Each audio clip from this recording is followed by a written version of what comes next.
الحمدللہ رب العالمین والصلاة والسلام علی محمد الامین۔ اعوذ باللہ من الشیطان الرجیم، بسم اللہ الرحمن الرحیم۔ خواتین و حضرات، ہم سورہ ہود کی آیت 106 سے درس کی ابتدا کر رہے ہیں۔ یہ پچھلا مضمون ہی چلا آ رہا ہے جس میں یہ بتایا گیا تھا کہ اللہ تعالیٰ کی جس عدالت کا ظہور مختلف قوموں کے لیے ہوا، اس میں لوگوں کے لیے ایک بڑی نشانی ہے۔ یہ کس چیز کی نشانی ہے؟ وہی انبیاء علیہم السلام کی دعوت کا محور یعنی آخرت کی نشانی ہے۔ اللہ تعالیٰ اس دنیا کو اس کے انجام تک پہنچائے گا، یہ بالحق بنائی گئی ہے، کوئی کار عبث نہیں ہے۔ یہ جب اپنے انجام کو پہنچے گی تو تمام انسانوں کو اس بارگاہ میں حساب کے لیے پیش ہونا ہوگا۔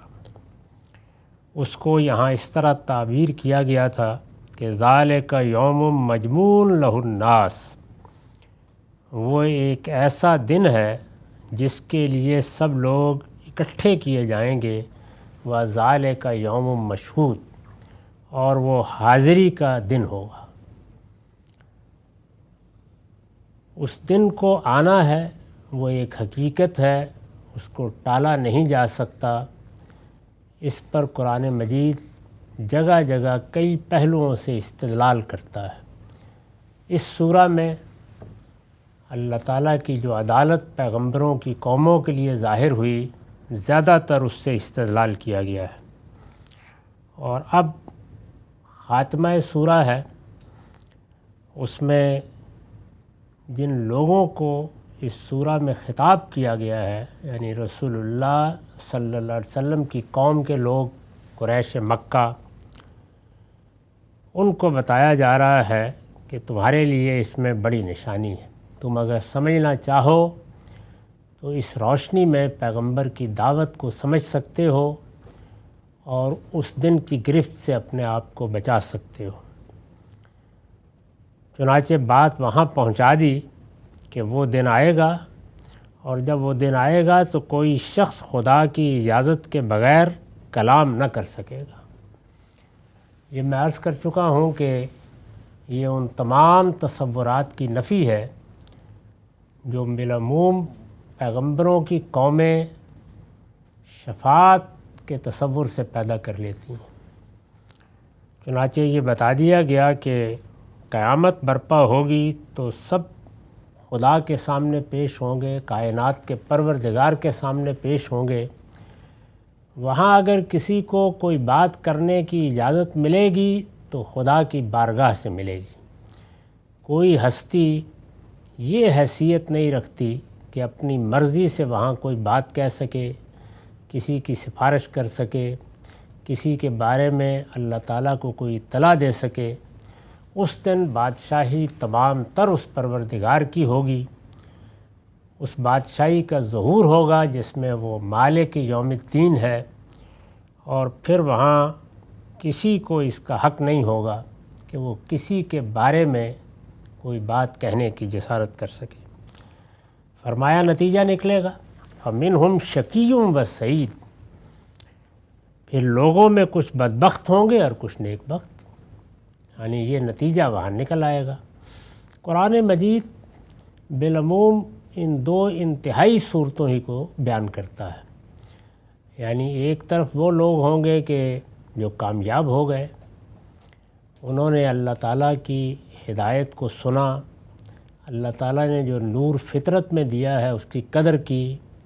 اگر پیغمبروں کی ہدایت براہ راست پہنچی یا بالواسطہ پہنچی تو اس کو بھی اپنے لیے حرز جاں بنایا، اس میں جو باتیں کہی گئی تھیں ان کو پوری توجہ سے سنا، اپنی قوت کے مطابق، اپنی استطاعت کے مطابق ان پر عمل کرنے کی کوشش کی، ان کا نتیجہ یہ ہوگا کہ وہ اس دن خوشبخت ہوں گے۔ اس میں بھی ظاہر ہے کہ بہت سے درجات ہیں۔ خود قرآن مجید نے ایک جگہ اس کو اس طرح بیان کر دیا ہے کہ کنتم ازواجا ثلاثہ، تو اس میں بدبختوں کی تو ایک ہی قسم بیان کی ہے، لیکن نیک بختوں کی دو اقسام بیان کر دی ہیں۔ ایک وہ کہ جو اصحاب الیمین ہے، یعنی کامیاب ہو گئے، خواہ بہت نچلے درجے میں ہوئے یا بڑے اوپر کے درجے میں ہوئے، لیکن کامیاب ہو گئے۔ اور پھر ایک سب سے اونچا درجہ السابقون کا ہے، یعنی وہ لوگ کہ جنہوں نے پیچھے مڑ کر نہیں دیکھا، دعوت ملی، لبیک کہی، اس کے تقاضے پورے کیے، آخری درجے میں پورے کیے، سب کچھ نثار کرنے کے لیے تیار ہو گئے، نہ پرستش میں کمی کی، نہ اطاعت میں کمی کی، نہ اپنا سب کچھ اپنے پروردگار کو نظر کر دینے میں کمی کی۔ تو یہ السابقون ہے۔ تو ارشاد ہوا کہ یہ ہوں گے اور کامیاب ہوں گے، بدبخت لوگوں کے مقابل میں یہ نیک بخت ہوں گے، فائز المرام ہوں گے۔ دوسری طرف بدبختوں کا ذکر کیا ہے، یعنی ان تک پیغمبروں کی دعوت پہنچی، اللہ کی حجت ان پر پوری ہوئی، اور اس سب کے بعد بھی انہوں نے انکار کر دیا، جانتے بوجھتے منکر ہو گئے۔ یہ وہ لوگ ہیں کہ جن کی اصولی اقسام بھی قرآن میں بیان ہو گئی ہیں۔ اس میں خاص طور پر یہ بتایا ہے کہ وہ لوگ جنہوں نے سرکشی اختیار کر لی، استکبار کا رویہ اختیار کیا، اللہ تعالیٰ کی ہدایت کے مقابلے میں، خواہ وہ الہام فطرت کی صورت میں تھی یا انبیاء علیہم السلام کی وحی کی صورت میں، انکار کر دیا، اس کے مقابلے میں کھڑے ہو گئے، اس کے مقابلے میں بغاوت کر ڈالی۔ تو ایک تو یہ پہلو ہے کہ اس درجے میں چلے گئے۔ دوسرے پھر کچھ ہدایات کی خلاف ورزی کو بھی بنیاد بنا کے بتایا ہے کہ سرکشی کس کس طرح ظہور پذیر ہوتی ہے۔ خاص طور پر اس میں یہ ذکر کیا ہے کہ اللہ تعالیٰ کے جانتے بوجھتے شریک ٹھہرائے اور پھر شرک ہی کو اپنا مذہب بنا لیا، لوگوں کی جان کے درپے ہو گئے، لوگوں کے مال اور آبرو کے درپے ہو گئے، اور خاص طور پر قتل و قتال تک نوبت پہنچا دی، لوگوں کی زندگی ان سے محفوظ نہ رہی، یا یہ کہ انہوں نے بدکاری کو اپنا پیشہ بنا لیا، صبح و شام اسی کی نظر ہو گئے۔ اللہ تعالیٰ نے اس دنیا میں بقائے حیات کے لیے جو اہتمام کیا ہے اور نکاح کے ادارے کو وجود بخشا ہے اور انسان کی جنسی جبلت کے اظہار کے حدود مقرر کیے ہیں، ان کو علانیہ توڑ دیا اور ان راستوں پر چل نکلے کہ جس کے بعد پھر انسان پیچھے مڑ کے نہیں دیکھتا، تو وہ بھی وہی بدبخت ہوں گے۔ تو اس طرح بعض جگہوں پر اصول میں بات کی ہے، جیسے کہ استکبار کے لفظ سے ادا کر دیا، قاعدے کے طور پر بیان کر دیا۔ استکبار کا ظہور بہت سی صورتوں میں ہوتا ہے، اور بعض جگہوں کے اوپر ان صورتوں کا ذکر کر دیا، جیسے کہ میں نے ابھی بڑے بڑے گناہوں یا بڑے بڑے جرائم کا حوالہ دیا ہے۔ تو یہ دو گروہ ہیں، یعنی نیک بخت اور بدبخت، جن کو قرآن مجید بالعموم زیر بحث لاتا ہے۔ اس کے درمیان میں بہت سے لوگ ہو سکتے ہیں کہ جنہوں نے استکبار اختیار نہیں کیا، شرک کو اپنا دین نہیں بنایا، زندگی بدکاری کی نظر نہیں کر دی، لوگوں کی جان مال آبرو کے درپے نہیں ہوئے، لیکن بہرحال غلطیاں ہوئی ہیں، کوتاہیاں ہوئی ہیں، پھسلے ہیں۔ اس طرح کے لوگ ہیں جن کی ایک جگہ تصویر کھینچی اور یہ بتایا ہے کہ خلطوا عملا صالحا و آخر سیئا، یعنی ان کے ہاں نیکی اور بدی ملی جلی ہے۔ وہ عام طور پر قرآن مجید میں زیر بحث نہیں آتے، تو اس لیے ان دونوں انتہاؤں ہی کو بیان کیا جاتا ہے۔ پھر لوگوں میں سے کچھ بدبخت ہوں گے اور کچھ نیک بخت، فمنہم شقی و سعید۔ ارشاد فرمایا فاما الذین شقوا ففی النار لہم فیہا زفیر و شہیق۔ اب یہ چونکہ آخری انتہا بیان کی گئی ہے بدبخت لوگوں کی، تو فرمایا کہ وہ دوزخ میں جائیں گے، یعنی ان کے لیے کوئی تردد نہیں ہوگا، ان کے لیے کسی رحمت کی بھی گنجائش نہیں ہوگی، ان کا فیصلہ تو اسی طرح ہو جائے گا جس طرح کہ السابقون کا فیصلہ ہے کہ وہ بغیر حساب کتاب کی جنت میں چلے جائیں گے، اور یہ لوگ اپنے جرائم کی پاداش میں دوزخ کی نظر ہو جائیں گے۔ فرمایا کہ فیہا لہم فیہا زفیر و شہیق، یہ اب ظاہر ہے کہ جس دردناک عذاب سے اس طرح کے مستکبرین کو اور اللہ تعالیٰ کے باغیوں کو واسطہ پڑے گا، اس کو بیان کیا ہے۔ اس کی تصویر یہ ہوگی کہ جس صورتحال سے وہ دوچار ہوں گے تو اس میں بالکل گدھوں کی طرح چیخ چلا رہے ہوں گے۔ زفیر اور شہیق یہ دو لفظ اختیار کیے ہیں۔ انسان جب آخری درجے کی اذیت میں ہوتا ہے تو پھر یہی چیز ہے جو وجود میں آتی ہے، یعنی وہ کچھ صبر کرتا ہے، کچھ اپنے آپ کو باقی رکھنے کی صحیح کرتا ہے، لیکن جب سب بند ٹوٹ جاتے ہیں تو پھر اسی طرح چیختا اور چلاتا ہے۔ تو آخری درجے میں اس دردناکی کو بیان کرنے کے لیے یہ تعبیر اختیار کی ہے۔ اس پر میں نے لکھا ہے کہ زفیر اور شہیق کے جو الفاظ اصل میں آئے ہیں دونوں گدھے کی چیخ کے لیے آتے ہیں۔ عربی زبان میں اصلاً یہ الفاظ گدھے کی چیخ کے لیے آتے ہیں۔ ایک اس چیخ کے لیے یعنی زفیر جو سانس کو باہر نکالتے وقت، اور دوسرا اس کے لیے جو سانس کو اندر کی طرف لے جاتے وقت پیدا ہوتی ہے، یعنی زفیر اور شہیق دونوں آواز کے دو پہلوؤں کو بیان کرتے ہیں۔ تو یہ وہی گدھے کی چیخ ہے، گویا تشبیہ بھی اس کے اندر مضمر ہے، ایک طرح کا استعارہ بھی، کہ یہ بدبخت ہوں گے، دوزخ میں جائیں گے اور وہاں پر جو ان کے ساتھ معاملہ ہوگا اس میں سارے بند ٹوٹ جائیں گے، سب وقار اور سب چیزیں ختم ہو جائیں گی، اور پھر چیخ اور چلا رہے ہوں گے۔ خالدین فیہا ما دامت السماوات والارض الا ما شاء ربک۔ میں نے عرض کیا کہ یہ چونکہ آخری درجے کے مجرم ہیں تو اس لیے فرمایا کہ ان کے لیے وہاں سے نکلنے کا کوئی امکان نہیں ہوگا، تو اسی میں پڑے رہیں گے، دوزخ میں جائیں گے، اس عذاب کے حوالے کر دیے جائیں گے، اور پھر اس دردناک صورتحال سے دوچار ہو جائیں گے، اور سب سے بڑی چیز یہ کہ اسی میں پڑے رہیں گے۔ خالدین فیہا، کب تک؟ فرمایا جب تک اس عالم کے زمین و آسمان قائم ہے، یعنی اللہ تعالیٰ جو نئی دنیا نیا عالم وجود میں لائے گا، جب تک اس کے زمین و آسمان قائم ہے۔ اس میں بھی زمین و آسمانی کے الفاظ قرآن نے استعمال کیے ہیں۔ دوسری جگہ بیان فرمایا ہے کہ یوم تبدل الارض غیر الارض والسماوات، یعنی اللہ تعالیٰ یہ جو ہماری موجودہ دنیا ہے اس سے ملتی جلتی دنیا بنائے گا، لیکن یہ عرض تو ایک معمولی سے ذرے کی طرح کا سیارہ ہے، کائنات کے حوالے سے دیکھیں اس میں یہ جو کچھ بھی مواد بکھرا ہوا ہے، جو مادہ پھیلا ہوا ہے، سب کو ملا کر ایک الارض بنا دی جائے گی، ایک زمین بنا دی جائے گی، لیکن ظاہر ہے کہ اس کے آسمان بھی ہوں گے۔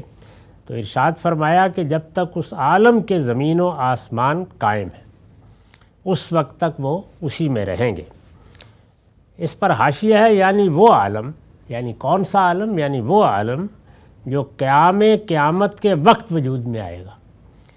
یہی بیان کیا گیا ہے قرآن میں کہ جب سور پھونکا جائے گا تو ایک نئی دنیا وجود میں آ جائے گی بتدریج، اور اس میں نئی زمین اور نئے آسمان ہوں گے، اور یہی زمین اور یہی آسمان ہے اور یہی کائنات ہے جس کی ہر چیز کو اٹھا کر ایک نئی صورت دے دی جائے گی، یعنی یہ کہیں غائب نہیں ہو جائے گی، بلکہ اس میں ہی وہ سب کچھ موجود ہے کہ ایک بہت بڑی جنت بنا دی جائے۔ چنانچہ جنت کے بارے میں جب یہ مسئلہ زیر بحث آیا ہے کہ وہ کتنی بڑی ہوگی، تو دیکھیے قرآن نے اس کو کیسے بیان کیا، ارضھا کارض السماوات والارض، بس ایسے ہی سمجھ لو جیسے یہ تمہاری پوری کائنات ہے، یعنی جو کچھ بھی اس میں ہے، زمین تو اس کا ایک ذرہ ہے، ایک چھوٹا سا کرہ ہے، لیکن جو کچھ بھی اس کائنات میں اس وقت ہم دیکھتے ہیں کہ مادے کے ذخائر ہیں، تو یہ در حقیقت وہ مسالہ ہے یا وہ مواد ہے جس کو جمع کر کے اللہ تعالیٰ کہتے ہیں کہ میں جنت اور دوزخ بنا دوں گا۔ تو فرمایا کہ یہ وہ عالم ہے، اور یہ عالم جب تک قائم رہے گا یہ دوزخ بھی قائم ہوگی اور اس میں یہ لوگ پڑے رہیں گے، یعنی وہ عالم جو قیامت کے وقت وجود میں آئے گا۔ قرآن میں بیان ہوا ہے کہ اس دن ہمارے یہ زمین و آسمان ایک نئے زمین و آسمان میں تبدیل کر دیے جائیں گے، دوام اور ہمیشگی کے معنی میں یہ تعبیر ہماری زبان میں بھی اسی طرح اختیار کی جاتی ہے۔ یعنی ہم بھی یہی کہتے ہیں کہ بھئی جب تک دنیا قائم ایسے ہی ہوتا رہے گا، تو یہ ہم اصل میں دوام اور ہمیشگی کے معنی میں بولتے ہیں۔ تو اللہ تعالیٰ نے بھی یہی تعبیر اختیار کی ہے کہ اس دنیا کی بھی ایک عمر ہے، اور اس دنیا کے لیے بھی اللہ تعالیٰ نے ایک حد مقرر کی ہے، تو وہ حد یہ ہے کہ وہ اس کو کبھی ختم نہیں کرے گا۔ تو اس لیے یہ تعبیر اختیار کی جاتی ہے کہ جب تک وہ دنیا قائم ہے، جب تک اللہ تعالیٰ نے اس کو دوام بخشا ہے۔ یہ تعبیر کیوں اختیار کی جاتی ہے؟ اس لیے کہ وہ دوام اور ہمیشگی جس کا ہم اللہ تعالیٰ کے بارے میں تصور کرتے ہیں کہ وہ اول بھی ہے آخر بھی ہے، وہ تو اللہ تعالیٰ ہی کے ساتھ ہے۔ اس کی مخلوقات کا معاملہ یہی ہے کہ جب تک وہ چاہے، تو اس لیے خاص طور پر یہ تعبیر اختیار کی جاتی ہے۔ دنیا میں ہم اختیار کرتے ہیں، اللہ تعالیٰ نے اپنی اس دنیا کے لیے اختیار کی ہے کہ یہ لوگ، یعنی یہ آخری درجے کے مجرم، یہ جن کے لیے کسی رعایت کی گنجائش نہیں ہے، یہ دوزخ میں ڈال دیے جائیں گے، اسی میں ہمیشہ رہیں گے جب تک اس عالم کے جو اس وقت وجود میں آئے گا اس کے زمین و آسمان قائم ہے۔ اس کے بعد فرمایا الا ما شاء ربک، لیکن اللہ تعالیٰ اس کا پابند نہیں ہو گیا۔ وہ جب تک چاہے گا، یعنی زمین و آسمان اسی کے بنائے ہوئے ہوں گے، جب تک چاہے گا وہ ان کو قائم رکھے گا، اور جب تک چاہے گا اس کا یہ فیصلہ بھی نافذ رہے گا کہ یہ دوزخ میں ڈال دیے گئے ہیں۔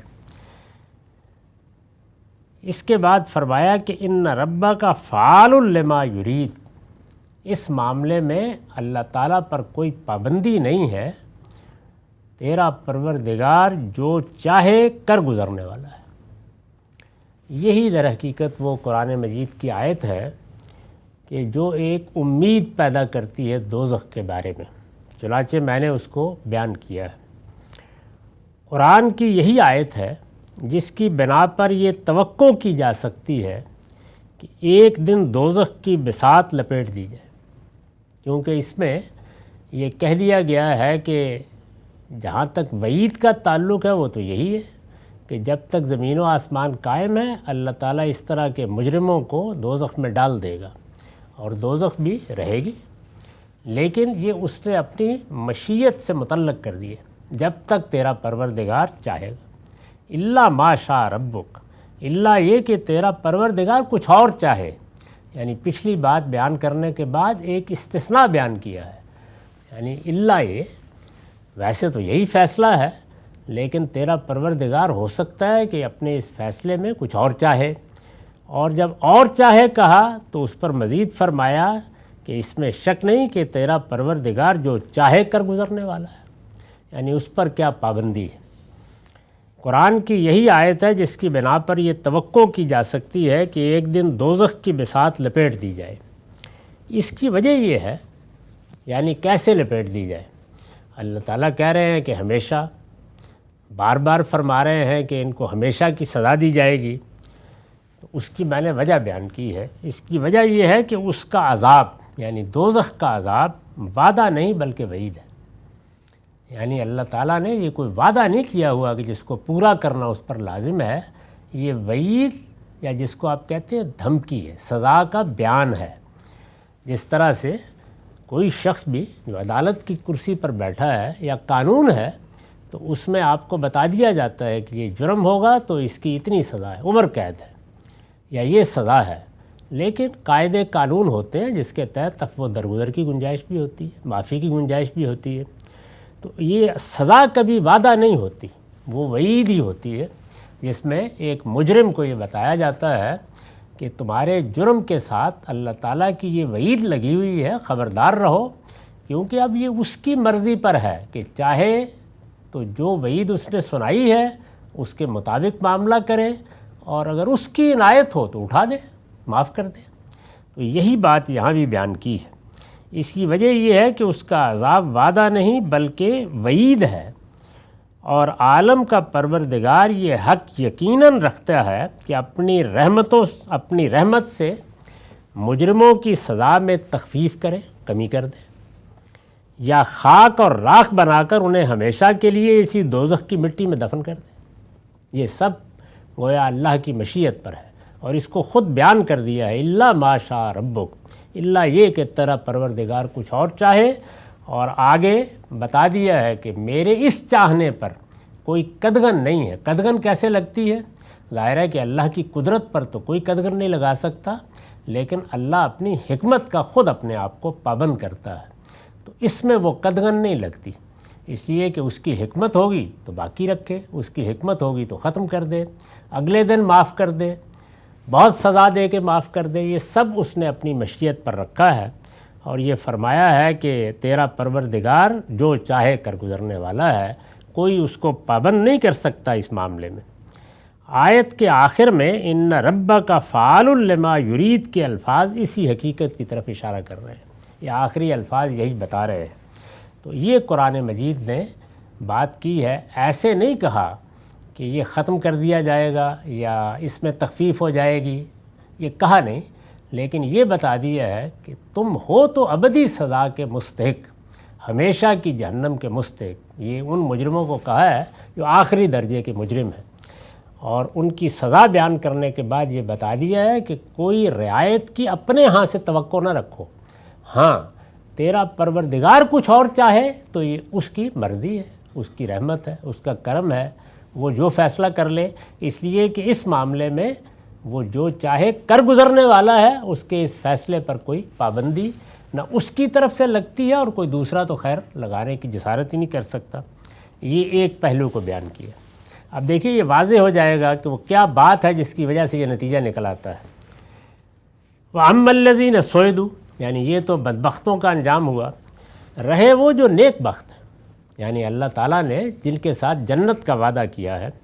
وَأَمَّا الَّذِينَ سُعِدُوا، رہے وہ جو نیک بخت ہیں تو وہ جنت میں ہوں گے، ففی الجنہ، یعنی پہلے دوزخ کا بیان کیا، پھر اس کے بعد کہا کہ وہ جنت میں ہوں گے۔ اب جس طرح وہاں کہا کہ وہ دوزخ میں ہوں گے اور خالدین فیہا، اس میں ہمیشہ رہیں گے، دوزخ کے معاملے میں بھی یہی کہا، اس کے بارے میں بھی یہی کہا، وہ اسی میں رہیں گے، خالدین فیہا۔ اب دیکھیے وہاں پر بھی بالکل یہی الفاظ تھے، خالدین فیہا، کب تک؟ ما دامت السماوات والارض، جب تک اس عالم کے زمین و آسمان قائم ہے، یہاں پر بھی یہی کہا، وہ اسی میں رہیں گے، جنت میں رہیں گے جب تک اس عالم کے زمین و آسمان قائم ہے۔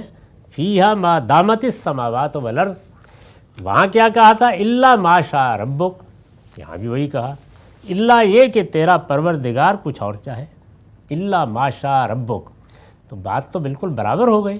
یعنی یہ تو یہاں بھی کہہ سکتا ہے آدمی کہ یہ بھی ایک دن ختم ہو جائے گی، تو کہہ سکتا ہے نا یہ بات۔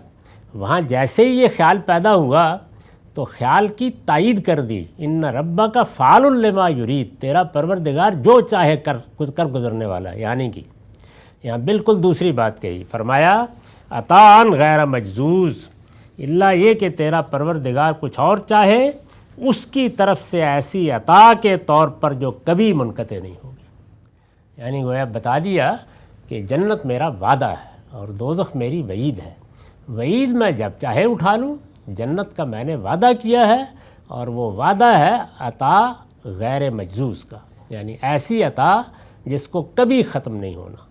تو اس لیے یہاں دیکھیے بالکل اسی جگہ، وہاں جہاں ان ربک فعال، پوری آیت ایک ہی طرح ہے، سارے پہلو ایک ہی طریقے سے بیان کیے ہیں، اور آخر میں وہاں کہا ہے ان ربک فعال لما یرید، اور یہاں کہا ہے عطاء غیر مجزوز۔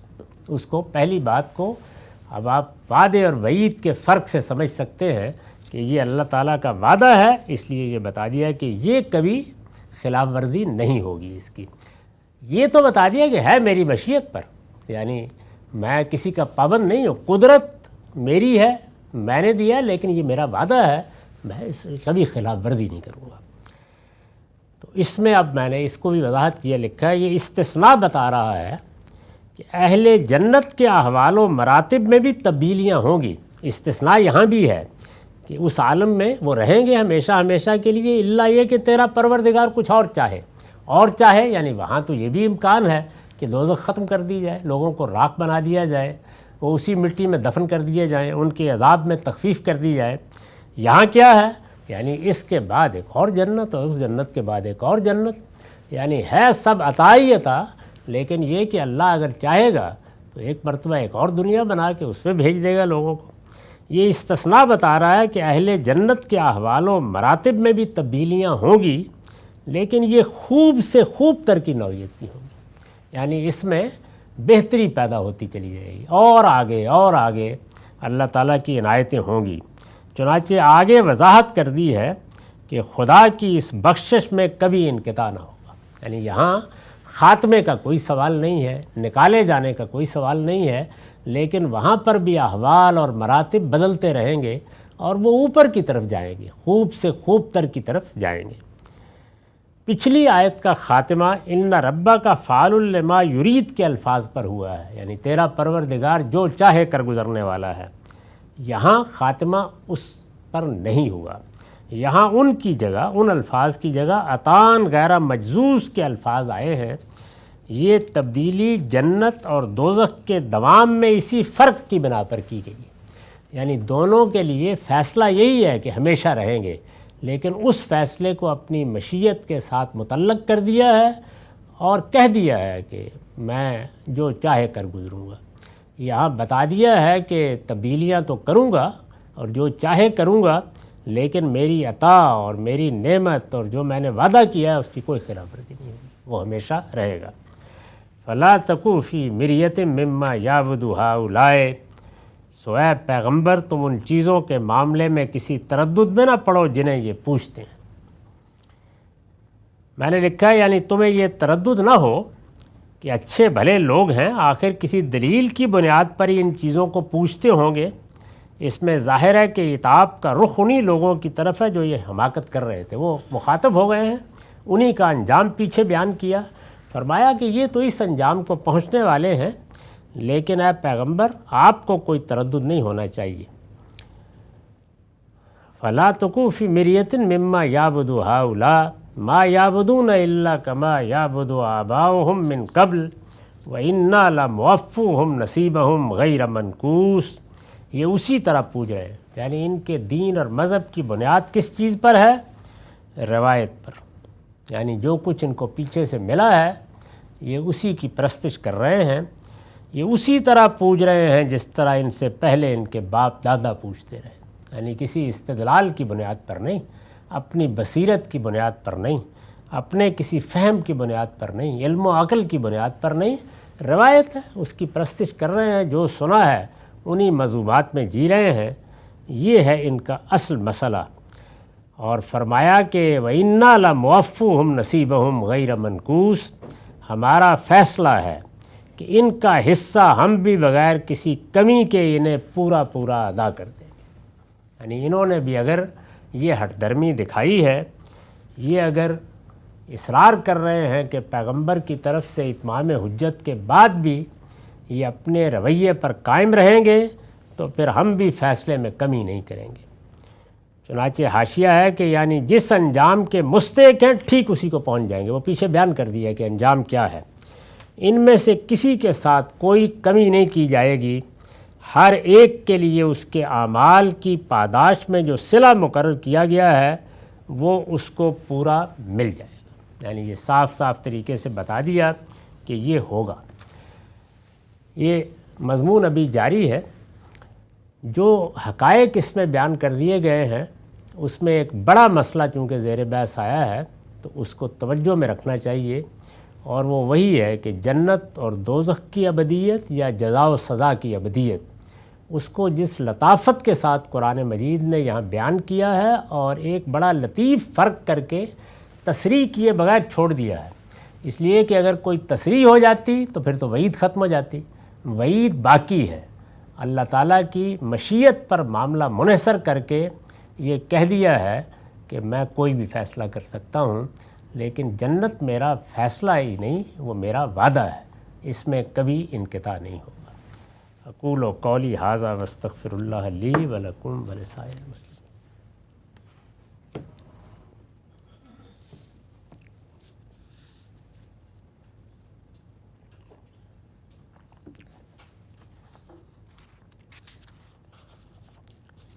بسم اللہ الرحمن الرحیم۔ عن ابی ہریرہ ایضا ان النبی صلی اللہ علیہ وسلم قال اذا حضر المومن اتته ملائکۃ الرحمہ بحریرۃ بیضاء فیقولون اخرجی راضیۃ مرضیہ عنک الی روح اللہ و ریحان و رب غیر غضبان فتخرج کأطیب ریح المسک حتی انہ لیناولہ بعضهم بعضا یشمونہ حتی یأتون بہ باب السماء فیقولون ما اطیب هذه الریح التی جاءتکم من الارض فیأتون بہ ارواح المؤمنین فلہم اشد فرحا بہ من احدکم بغائبہ یقدم علیہ فیسألونہ ماذا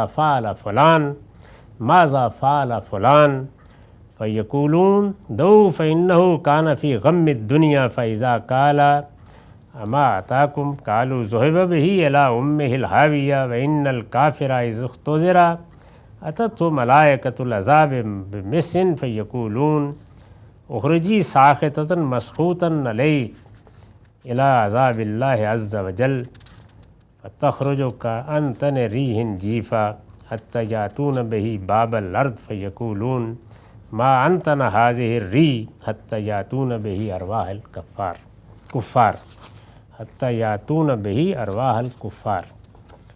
یہ السنن الصغریٰ سے روایت لی گئی ہے نسائی کی، اور رقم ہے 1833۔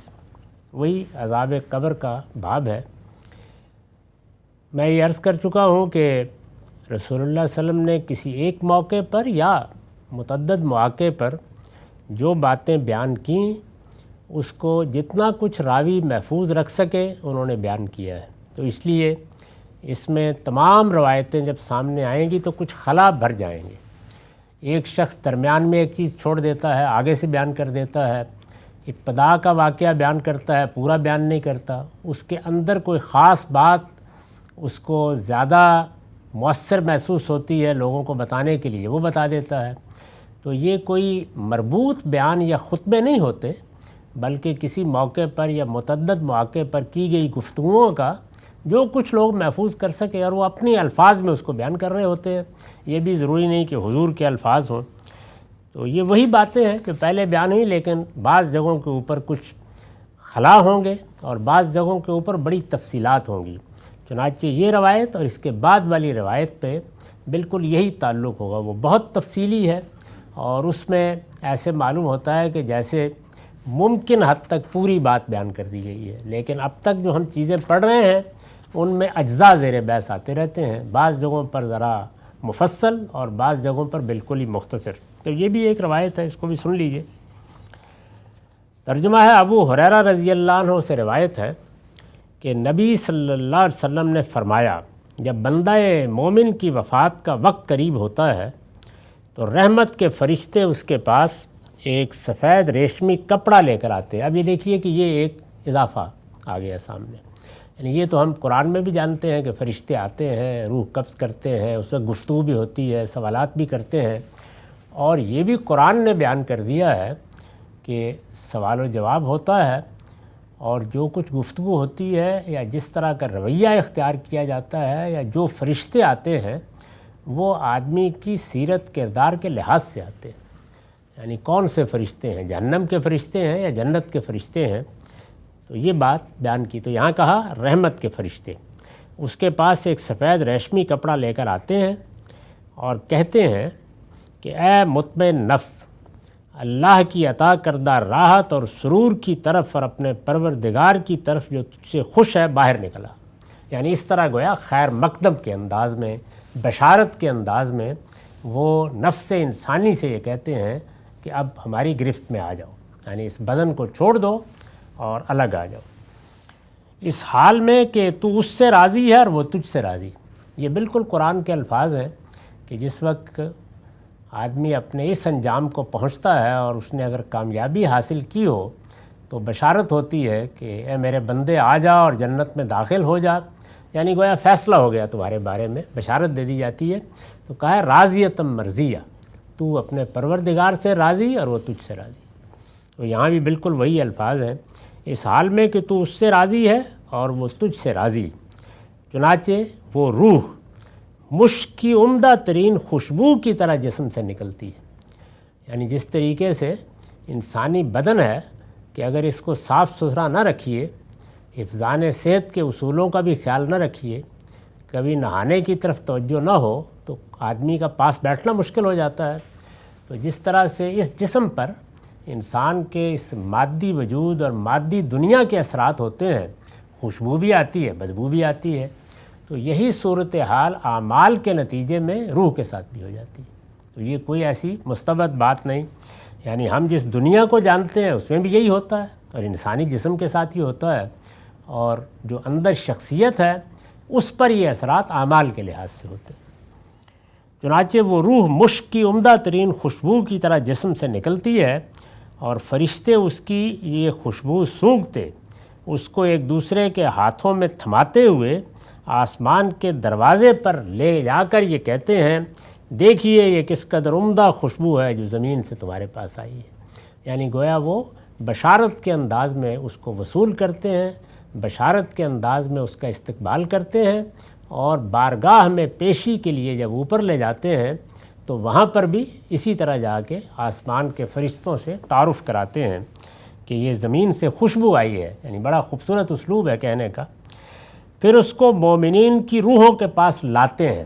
اس میں اب ایک حصہ پورا کا پورا اس راوی نے حذف کر دیا ہے، یعنی اس کے بعد کیا ہوتا ہے یہ اگلی روایت میں سامنے آ جائے گا۔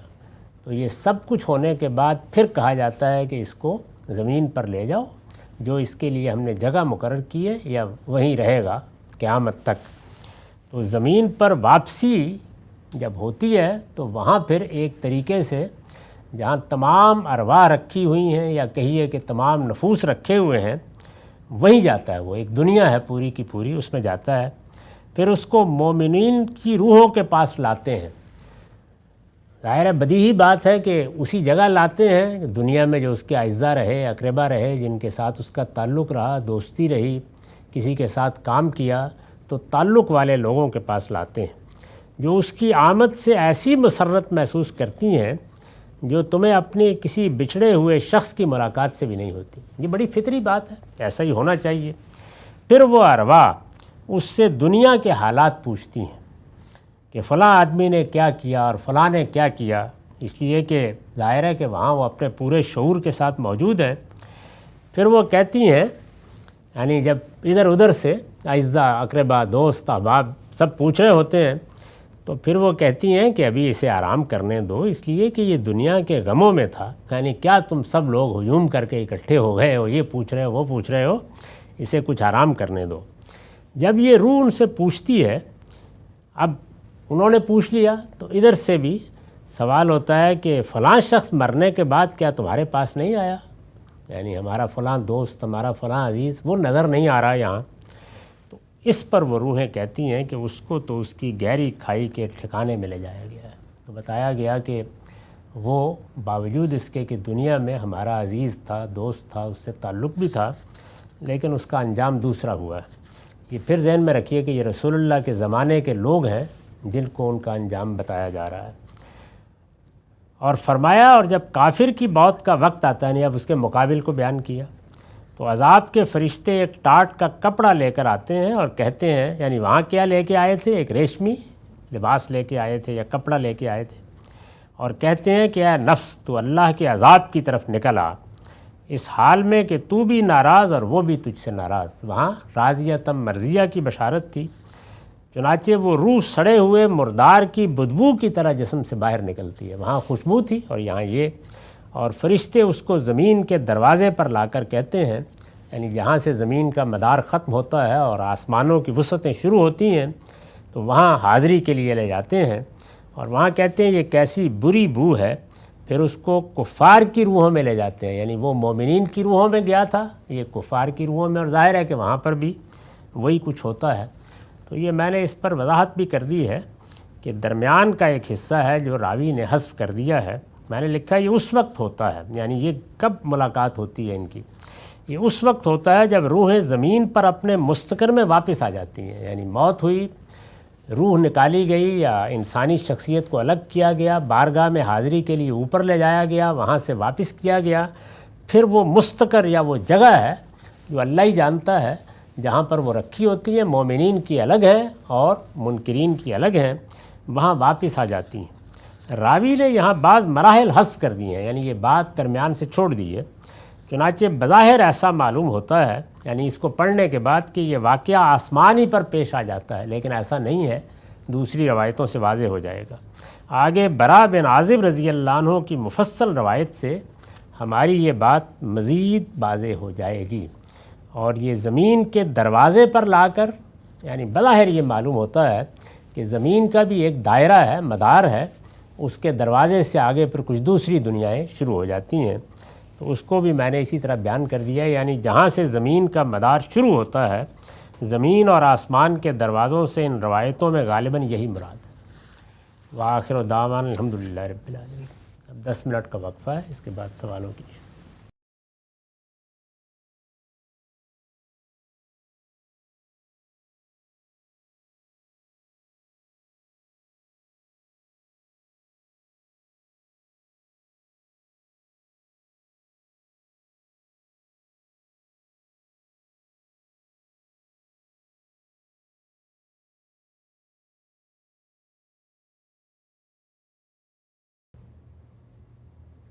بسم اللہ الرحمن الرحیم۔ السلام علیکم۔ غامدی صاحب کے ساتھ ہفتہ وار سوال و جواب کی براہ راست نشست کو لے کر حاضر خدمت ہیں۔ آغاز کرتے ہیں۔ آپ سے بہت شکریہ آپ کے وقت کا۔ 2-3 نشستوں میں ہم نے آپ سے اس مسئلے کو سمجھنے کی کوشش کی تھی کہ ہمارے یہاں جو پوری ولی عہدی کی بحث کی جاتی ہے، ریاست میں امام کے تقرر کی بحث کی جاتی ہے، اور مختلف دینی سورسز سے اس کے جواز اور اس کی جو احکام کی نوعیت ہے اس کو واضح کر کے کہا جاتا ہے کہ بھئی یہ تو فرض کفایہ ہے، لازمی طور پہ سب کچھ ہونا ہے۔ آپ نے جو گفتگو فرمائی تھی اس کو اگر ایک عام آدمی سنے تو 3 باتیں سمجھ میں آتی ہیں۔ پہلی یہ کہ جو فرض کفایہ کی ایک اصطلاح ہمارے عام طور پہ بول دی جاتی ہے، آپ فرماتے ہیں کہ یہ ان احکام کے لیے ہے جو اجتماعی طور پہ مسلمانوں کو دیے گئے، جیسے نماز جنازہ وغیرہ، تو وہاں پر پہلے آپ کو حکم ثابت کرنا پڑے گا۔ دوسری چیز یہ کہ کچھ جبلی تقاضے ہیں جو انسان کو درپیش ہوتے ہیں، اس نے کھانا پینا ہے، بول و براز کی ضروریات ہیں، اس کو دین سے اخذ نہیں کرنا، بلکہ وہ انسان ہمیشہ سے کرتا چلا آیا، کرتا چلا جائے گا۔ اور تیسری بات آپ نے فرمائی کہ یہ جو ارادہ اختیار انسان کو دیا گیا ہے، اسی کا ظہور ہوتا ہے تو پھر ریاست کا تصور سامنے آتا ہے کہ میری حق تلفی نہ ہو، میرے جان مال آبرو کے خلاف زیادتی نہ ہو، تو میں یہ چاہتا ہوں کہ کوئی نظم بنے جس میں میرا تحفظ ہو۔ یہاں پر بھی دین کو یہ بتانے کی ضرورت نہیں ہے کہ لازمی تم نے یہ کام کرنا ہے۔ یہ بتائیے گا، جب آپ یہ فرماتے ہیں کہ یہ چیز تو فطرت کا تقاضا ہے یا انسان کرتے چلے آئے ہیں، تو 2 مفہوم میں یہ بات کہی جاتی ہے۔ ایک تو یہ ہے کہ پازیٹیو کہ یہ سب کچھ ہوتا چلا آیا ہے، لیکن ایک نارمیٹیو ٹرم میں اخلاقی اصول کے طور پہ بھی یہ سمجھا جاتا ہے کہ یہ جو ہوتا چلا آیا ہے کیا ہونا بھی چاہیے تھا۔ سوال آپ کی خدمت میں یہ ہے کہ جب میں کھاتا پیتا ہوں، میری فطرت کا تقاضا ہے، تو کیا اللہ بھی یہ چاہتے ہیں میں کھاؤں پیوں؟ ریاست میں نے بنانی ہے تو کیا اللہ بھی چاہتے ہیں کہ ریاست بنے؟ اگر وہ چاہتے ہیں تو پھر فطرت کا تقاضا تھا، اور فطرت کو آپ دین کا اولین ماخذ مانتے ہیں اور دین کی ہدایت کو کہتے ہیں اصل فطرت ہی میں ودیت کی گئی ہے، تو پھر یہ دین کا تقاضا، شریعت کا تقاضا، شارع کا حکم تو بن ہی گیا نا کہ ریاست بنانی ہے۔ یہ سوال اس لیے پیدا ہوا ہے کہ لوگ بالعموم امر طبعی میں اور امر شرعی میں فرق نہیں کرتے۔ یہ پوری کائنات اللہ تعالیٰ کے امر ہی سے وجود میں آئی ہے۔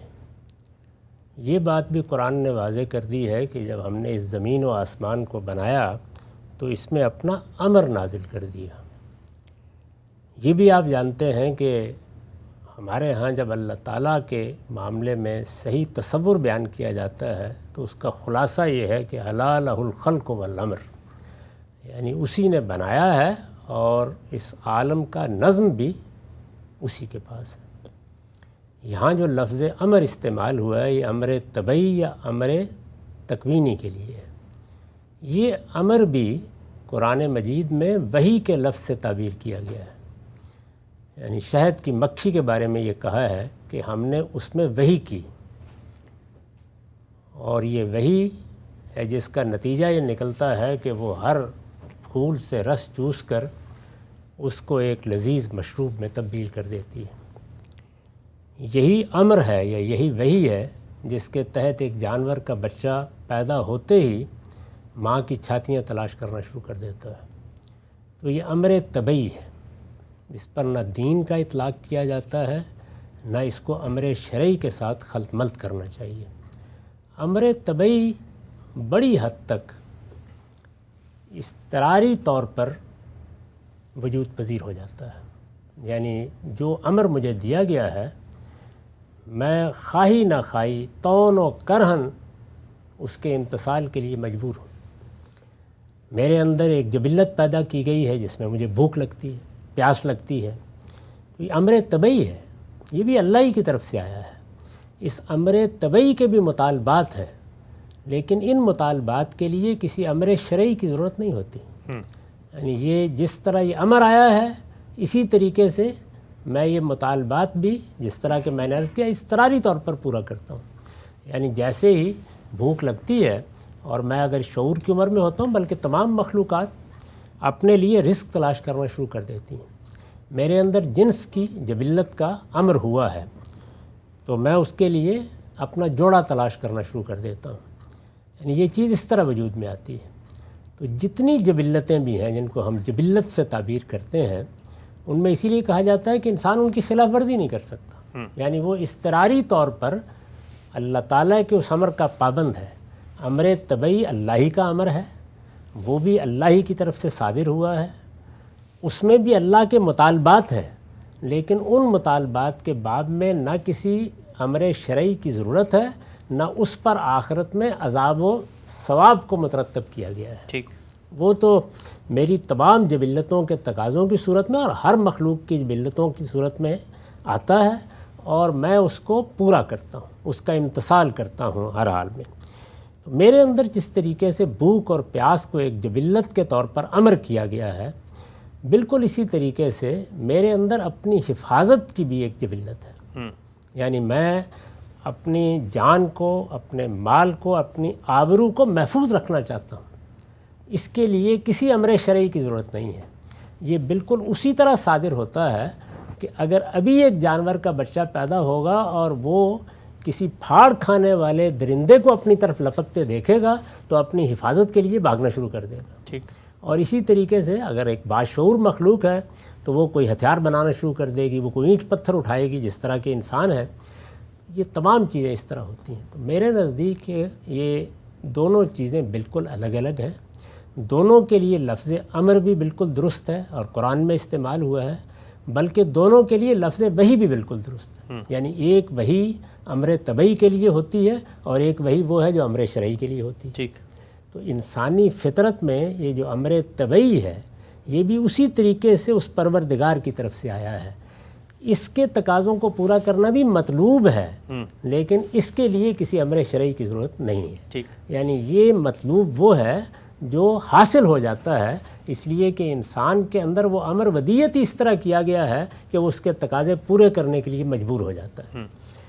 شہد کی مکھیاں شہد بناتی ہیں، ایک بڑا لذیذ مشروب ہے، ظاہر ہے کہ اسی وحی کے تحت بناتی ہیں جس کا ذکر قرآن نے خود وحی کے لفظ سے کر دیا ہے، اور ہم صدیوں سے اس چھتے کو جا کر توڑ ڈالتے ہیں اور ان کو اڑا دیتے ہیں، وہ کبھی اس سے رکتی نہیں، یعنی وہ اپنا کام کرتی رہتی ہیں۔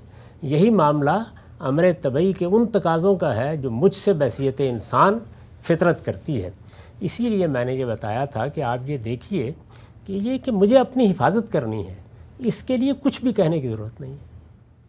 یعنی میں کروں گا، میں علاج کے لیے جاؤں گا، مجھے بیماری ہوگی، تکلیف ہوگی تو میں اس کا ازالہ کرنے کی کوشش کروں گا۔ اسی طریقے سے اگر مجھ پر کوئی حملہ آور ہوگا تو اس کی مدافعت کے لیے جو صحیح کر سکتا ہوں کروں گا، میں ہتھیار بناؤں گا، میں اپنے لیے آسائش کے سامان کروں گا۔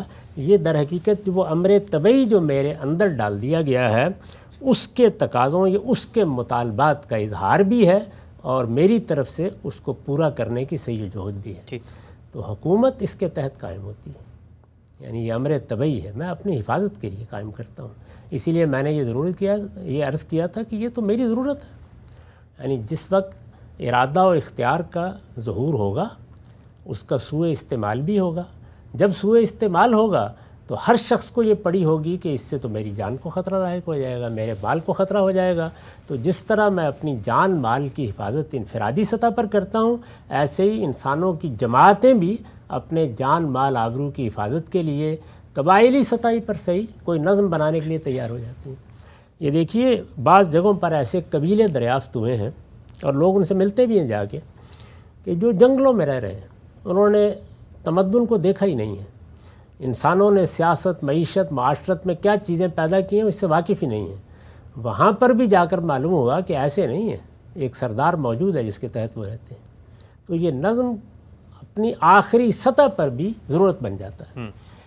اس لیے میں نے یہ عرض کیا تھا کہ اس کا امر شرعی سے کوئی تعلق ہی نہیں ہے، امر شرعی ان چیزوں کی طرف متوجہ ہی نہیں ہوتا۔ امر شرعی کی ابتدا کب سے ہوتی ہے؟ امر شرعی کی ابتدا میرے ارادے کے ظہور پذیر ہونے کے بعد ہوتی ہے، وہ اضطراری چیزوں سے متعلق ہی نہیں ہے۔ یعنی جو چیزیں مجھے خود بخود کرنی ہیں، بھوک لگے گی تو کھانے کا اہتمام کرنا ہے، پیاس لگے گی تو کچھ پینے کا اہتمام کرنا ہے، اگر جنس کی جبلت اندر سے زور لگائے گی تو میں اپنے لیے کوئی جوڑا ڈھونڈوں گا۔ یہ سب چیزیں جتنی ہیں وہ چونکہ دائرہ اضطرار کی چیزیں ہیں تو اس لیے وہ دائرہ اختیار میں زیر بحث ہی نہیں آتی۔ یعنی دائرہ اختیار سے مراد جہاں مجھے اللہ تعالیٰ نے یہ ارادہ دیا ہے کہ میں چاہوں تو وہ کام کروں، چاہوں تو نہ کروں، وہ جو میرا ارادی وجود ہے، امر شرعی چونکہ ابتدا وہاں سے کرتا ہے تو یہ ابتدا بھی اس طرح نہیں ہے کہ ہر چیز سے کر دیتا ہے۔ یعنی جیسے ہی ارادے کے معاملات زیر بحث آئے تو اب تمام چیزیں امر شرعی سے متعلق ہو جائیں گی۔ نہیں، امر شرعی اپنے مقصد تک محدود رہتا ہے، اور وہ مقصد کیا ہے؟ وہ یہ ہے کہ مجھے اس دنیا میں امتحان کے لیے بھیجا گیا ہے، یہاں مجھے خدا کا بندہ بن کر رہنا ہے۔ اس بندگی کے لیے ضروری ہے کہ میں اپنے نفس کو پاکیزہ رکھوں، پاکیزہ بناؤں اور پاکیزہ بنا کر دنیا سے رخصت ہوں۔ اسی کو ہماری کتابوں میں اللہ تعالیٰ کے الہام میں تزکیے سے تعبیر کیا گیا ہے، قرآن مجید اسی کو تزکیہ کہتا ہے۔ یہ مجھے کرنا ہے۔ تو جو امر شرعی ہے، پہلی چیز یہ ہے کہ وہ جب میرے اندر ارادہ ظہور پذیر ہوتا ہے، اسی لیے وہ جانوروں سے متعلق نہیں ہوتا، وہاں امر طبعی موجود ہے، اس کے تحت وہ اپنی جبلتوں کا لحاظ کرتے ہیں اور زندگی بسر کرتے ہیں۔ امر شرعی مجھے جب ارادہ و اختیار دیا گیا ہے تو اس وقت میری شخصیت سے متعلق ہوتا ہے، اور یہ معلوم ہے کہ میرے اندر ایک پورا حیوان بھی ہے جس میں ظاہر ہے کہ امر طبعی کے تقاضے پورے ہوتے ہیں، وہ آتا بھی ہے، میں بھی اس کے مطالبات کا جواب دیتا ہوں، اور اس کے تحت بھی ایک دنیا وجود میں آتی ہے۔ یعنی میں صرف اتنا ہی تو نہیں کرتا کہ مجھے اگر کچھ کھانا ہے، پینا ہے، تو میں اس کے لیے لگے بندے طریقے کے اوپر جا کے کسی کھیت سے چارہ کھا لیتا ہوں۔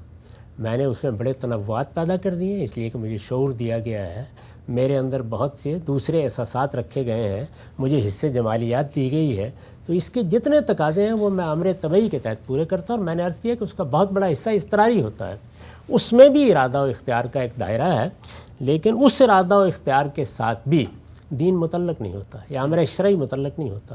امر شرعی صرف میری ذات کے اس حصے سے متعلق ہوتا ہے جس میں مجھے اپنے اس مقصد کو پورا کرنا ہے جو دین کا مقصد ہے، اور وہ یہ کہ میں اللہ کا بندہ بن کر اور اس کے ایک بندے کی حیثیت سے اپنے نفس کو پاکیزہ بنا کر دنیا سے رخصت ہوں۔ دین کے تمام احکام اسی مقصد سے متعلق ہیں، اس لیے وہ شروع بھی یہیں سے ہوتے ہیں۔ تو اس دائرے میں یعنی یہ جو سوال ہے آپ کا، کسی کو حکمران بنانا ہے یا کسی حکمران کا تقرر کرنا ہے، اس میں امر شرعی کی ابتدا کہاں سے ہوتی ہے؟ امرہم شورا بینہم سے ہوتی ہے، یعنی وہی پہلا امر ہے جو اس میں صادر ہوا ہے، اس لیے سیاست کی ساری بحث وہاں سے شروع ہوگی، وہ نسب امام سے شروع ہی نہیں ہو سکتی، اس کا تعلق امر طبعی سے۔ ٹھیک ہے صاحب، بڑی خوبی سے آپ نے یہ فرق واضح کیا کہ امر شرعی اور امر طبعی یہ دونوں الگ الگ چیزیں ہیں اور کیسے یہ انڈیپینڈنٹلی اپنی جگہ پر کام کر رہی ہوتی ہیں۔ اچھا، ایک مثال میں آپ کے سامنے رکھتا ہوں، یہ بتائیں کہ سارے مسلمان آج مل کر یہ فیصلہ کریں کہ کل سے انہوں نے نکاح کا ادارہ قائم نہیں کرنا، شادی نہیں کرنی۔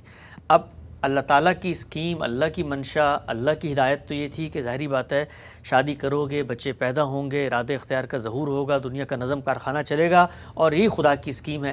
اب اگر وہ یہ کرنے پر آمادہ ہو جائیں تو ہم ان کو کیا کہہ کر اس بات پہ قائل کریں گے کہ بھئی یہ تمہاری فطرت کا تقاضا ہے، جبلی تقاضا ہے، یا پھر ہم یہ کہیں گے بھئی اللہ چاہتا ہے یہ کام ہو کیونکہ اس کی ساری شریعت، سارا دین، ساری ہدایت اسی پر کھڑی ہوئی ہے۔ تو امر جو طبعی ہے وہ امر شرعی سے الگ کیسے ہو جاتا ہے؟ یہ تو دونوں کے لیے ایک لازم و ملزوم چیز چل رہی ہوتی ہے۔ سوال میں تو پھر وہی خلط ملط ہو گئے۔ امر طبعی تو یہ تھا کہ مجھے اپنی جنسی جبلت کی تسکین کے لیے ایک جوڑا ڈھونڈنا ہے، میں ایک دن ایک کے پاس جاتا، دوسرے دن دوسرے کے پاس چلا جاتا، وہ امر طبعی ہے۔ یہ کہ مجھے ایک شخص تک محدود رہنا ہے، عفت کا طریقہ اختیار کرنا ہے، ہر حال میں ایک ایسا خاندان بنانا ہے کہ جس میں بچے پیدا ہوں گے اور ان کی نگہداشت ہوگی، یہاں سے تو امر شرعی شروع ہو گیا۔ یعنی مجھے نکاح کا ادارہ قائم کر کے اس طریقے کے حقوق طے کر کے یہ سب کرنا ہے۔ دین میں سب سے زیادہ احکام اسی کے بارے میں دیے گئے ہیں، یعنی نکاح کیسے کرنا ہے، اس میں مہر کی کیا حیثیت ہے، اس کے لیے کیا چیزیں ضروری ہیں، اس میں عفت کا کتنا اہتمام ہونا ہے، اس کے تقاضوں کو پورا کرتے وقت حقوق کیا ہیں، فرائض کیا ہیں، اس کے شرائط کیا ہیں۔ یہاں سے تو امر شرعی شروع ہو گئے۔ جیسے سیاست اور ریاست کے معاملے میں امرہم شورا بینہم سے امر شرعی شروع ہو گیا ہے، اسی طریقے سے مناکحت سے امر شرعی شروع ہو گیا ہے۔ جو بات میں نے کہی تھی وہ یہ تھی کہ جنسی جبلت کی تسکین کے لیے میں کوئی جوڑا ڈھونڈوں گا، بس وہ تو دنیا میں سب لوگ ڈھونڈ رہے ہیں۔ یہ کہ اللہ تعالیٰ نے کیا بتایا ہے کہ اس کے لیے حدود کیا ہونے چاہیے، وہ مجھے وہاں بھی بتایا ہے۔ تمہارا حکمران کیسا ہونا چاہیے، اس میں کیا اوصاف ہونے چاہیے، کن لوگوں کے سپرد تمہیں ذمہ داریاں کرنی چاہیے، وہاں سے تو امر شرعی شروع ہو گیا۔ ٹھیک ہے، تو اس لیے وہ امر شرعی کی مثال ہے، امر طبعی کی مثال نہیں۔ امر طبعی کی مثال جنسی جبلت کے ظہور کے لیے اور اس کی تسکین کے لیے جوڑا ڈھونڈنا ہے۔ ٹھیک۔ لیکن میں سوال یہ پوچھنا چاہتا ہوں ہم صاحب کہ کوئی شخص آگے بڑھ کے اس چیز کا انکار کر دے کہ یہ میرا امر طبعی نہیں ہے، تو ہم اس کو یہی آگے بڑھ کے کہتے ہیں نا کہ بھائی جس چیز کا تم انکار کر رہے ہو وہ بدیہات فطرت میں سے ہے، اور پھر اللہ نے پہلے انسان کو پیغمبر بھی بنا دیا اور اس نے بھی یہ بتایا کہ دیکھو یہ فطرت ہے۔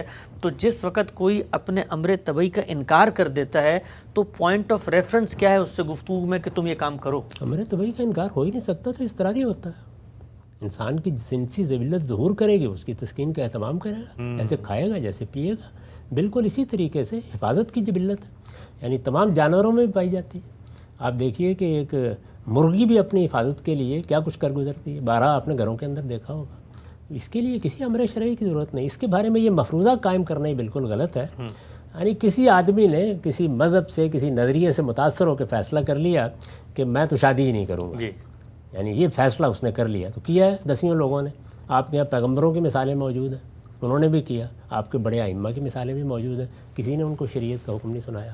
اس لیے کہ یہاں امر طبعی سے انحراف ہوا ہے، ہوتا ہے بعض موقعوں کے اوپر، یعنی انسان خود فیصلہ کرے، انسان کو ارادہ و اختیار بھی دیا گیا ہے، تو اس معاملے میں بھی کوئی قانونی تقاضے نہیں ہوتے بلکہ ایک عمومی ترغیب۔ اور جس طرح کے امر طبعی کے معاملات ہیں ان میں بھی بہت سے انسان اپنے طور پر وہ ساری باتیں کہہ رہے ہوتے ہیں، یعنی انسان کو چونکہ زبان دی گئی ہے، نطق دیا گیا ہے، تو وہ اپنے امر طبعی کو بھی دوسروں تک پہنچاتا ہے، اس کا ابلاغ کرتا ہے۔ وہ امر شرعی کا موضوع ہی نہیں ہے سرے سے۔ ٹھیک، اچھا آگے بڑھاتے ہیں اس بحث کو۔ یہ بتائیے گا ہم صاحب، امر طبعی کا ظہور ہونا ہے، انسان پیدا ہوگا، اس کے کچھ تقاضے ہیں، اس نے باہر آنا ہے، خارج میں ڈھلنا ہے، چاہے وہ کھانے پینے سے لے کے بول و براز کا معاملہ ہو یا پھر اس کو ریاست بنانے کا معاملہ ہو۔ یہ بتائیے گا، یہ تو آپ مانتے نا کبھی کبھی ایسی صورتحال پیدا ہو جاتی ہے کہ جہاں پر ناگزیر ہو جاتا ہے کہ پھر ہم آگے بڑھ کے اپنے اس امر طبعی کا اظہار کریں۔ مثلا کسی جگہ پر فساد ہے، طوائف الملوکی، آپ کو پتہ ہے اگر یہ ایسے ہی رہا تو خون بھی بہے گا، ایسے ہی رہا تو نقصان بھی ہوگا، تو اب ہم لوگوں کو تو یہ کہیں گے نا کہ بھئی آگے بڑھو اور اپنے امر طبعی کا اظہار کرو، ریاست بناؤ تاکہ لوگوں کی جان و آبرو کا تحفظ ہو۔ یہ دنیا ساری کہہ لے گی، اس لیے کہ جس جگہ کے اوپر کچھ لوگ اس طرح کی انارکی پیدا کریں گے، ذرا دنیا میں دیکھیے جب اس طرح کوئی معاملہ ہوتا ہے تو پوری دنیا ٹوٹ پڑتی ہے اس کی طرف، گرد و پیش میں سب لوگ اس کا اظہار کرتے ہیں۔ یعنی جس وقت مرغی کا بچہ بھی ادھر ادھر ہونے کی کوشش کرتا ہے تو اس امر طبعی کے تحت ہی بعض اوقات اس کو سزا تک دیتی ہے۔ تو امر طبعی میں بھی یہ سب کچھ ہو رہا ہوتا ہے لیکن وہ شریعت کا موضوع نہیں ہوتا۔ ٹھیک، اچھا ہم صاحب ان دونوں اصطلاحات سے بات کو اوپر اٹھا کے اگر میں ایک جملے میں آپ سے پوچھوں کہ ریاست کو وجود پذیر کرنا اللہ کی منشا ہے، کیونکہ آپ نے فرمایا نا امر طبعی بھی اصل میں وہی الہام فطرت سے ہی ہو رہا ہوتا ہے، تو یہ جملہ کہنے میں کیا کوئی حرج ہوگی کہ انسان ریاست کو وجود پذیر کرے، یہ خالق کی منشا ہے؟ یعنی اپنی حفاظت کا اہتمام کرے، اس کی صورت دس ہو سکتی ہیں۔ میں نے عرض کیا ہے کہ ایک ہم ریاست کی صورت میں کرتے ہیں، ایک قبائلی نظم میں ہو رہا تھا، ابھی بھی آپ کے ہاں میں نے عرض کیا آپ سے کہ جا کے دیکھیں، یعنی جو جنگلوں میں رہنے والے ہیں، صدیوں سے جنہوں نے دنیا دیکھی نہیں، وہ بھی کوئی سردار بنائے ہوئے ہیں، اپنا ایک نظم قائم کیے ہوئے ہیں۔ یہ تو انسان کی جبلی تقاضے کا ظہور ہے، اس نے ہر حال میں ہو جانا ہے، اس میں اس طرح کے مفروضے قائم کرنے کی ضرورت کیا ہے؟ یعنی کبھی بحث کیا آپ نے کہ اگر کوئی آدمی نہ کھانا کھائے تو پھر بتائیے کون سی آیت سناؤں اس کو قرآن مجید کی؟ یہ امر شرعی کا موضوع نہیں، اس میں جو کچھ ہونا ہے ادھر ہی ہونا ہے، ہوتا رہے گا۔ ٹھیک، اچھا آخری سوال ہم سب اس پوری بحث کو ہم سمیٹتے ہیں۔